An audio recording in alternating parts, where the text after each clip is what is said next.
Šis ir jau 21. Latvenergo koncerna organizētais konkurss jauniešiem eksperiments, un šī ir 4. pusfināla spēle Latgales reģiona skolām. Interesanti, ka šajā spēlē jau 21. gadu piedalās arī Aglonas vidusskolas skolotājs Edgars Kudiņš, kurš uz šo pusfinālu atvedis savu komandu Keplerus. Šajā pusfinālā uzzināsim, kā veiksies Latgales reģiona skolām un kura no komandām saņems ceļazīmi uz lielo spēles finālu LNT.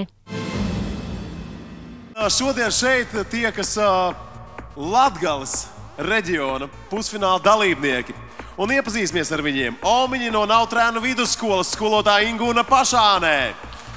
Arhimēda Spēks no Maltas vidusskolas skolotājs Valdis Sniķeris. Fotons no Līvānu 2. vidusskolas skolotāja Valentīna Terļugā. Kepleri no Aglonas vidusskolas skolotājs Edgars Kudiņš. Fotoelementi no Līvānu 2. vidusskolas skolotāja Taisija Grabļevskā. Arī Latgales reģionālajā atlasē neiztikt bez nopietnas, bet atbildīgas žūrijas. Lai jums veicās šajās sacensībās neatlaidību, mieru un vēs prāt padomāt, kāpēc tas tā varētu būt. Un tad arī radīsies atbilde. Lai jums veicās! 3, 2, 1...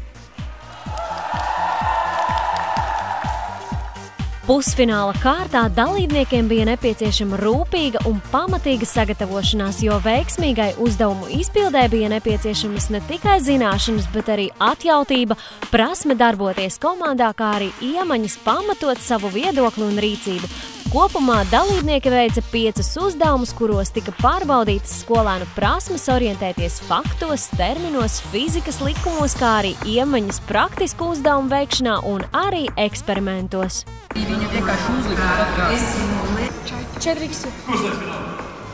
Spēle bija patiešām spraiga, komandas zinošas un stipras, bet ceļazīmi uz lielo finālu saņems tikai viena no gudrākajām un erudītākajām jauniešu komandām Latgalē.